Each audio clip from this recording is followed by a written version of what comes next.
Hello guys! Welcome back to my channel, Kisses of Bohol. For today's video ay magluluto tayo ng fish fillet and meron tayo dito nabiling cream dory fish. So ang gusto ko naman ay maging crunchy ngayon, kaya ikakat natin siya ng thin, yung manipis lang na hiwa na parang finger cut guys, para ang purpose natin ay maging crispy siya. So ayan na nga, ini-slice na natin yung ating fish. At after naman yan guys ay syempre mag-add tayo ng flavor dito sa ating fish. So, lagyan natin siya ng salt, little of salt, then black pepper, then cayenne, dahil gusto ko medyo maanghang-anghang.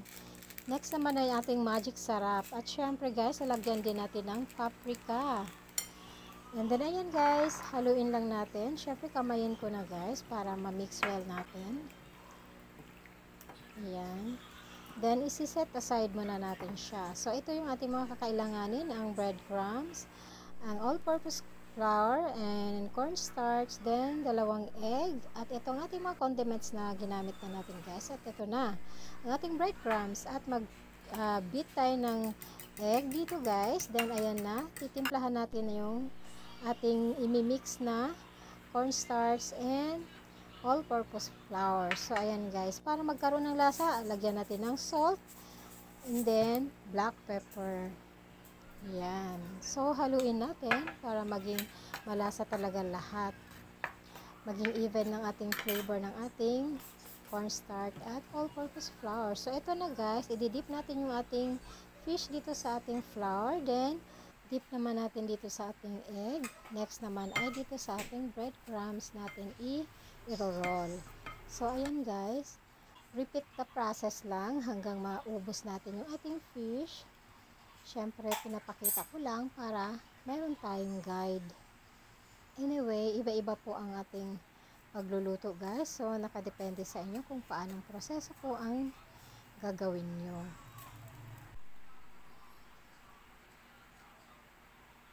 So, ayan, continue lang natin hanggang matapos ang ating proseso.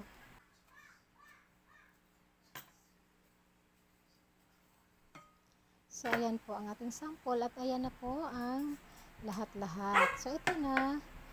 Magpa-fry na tayo guys. Ayan, open natin yung kalan.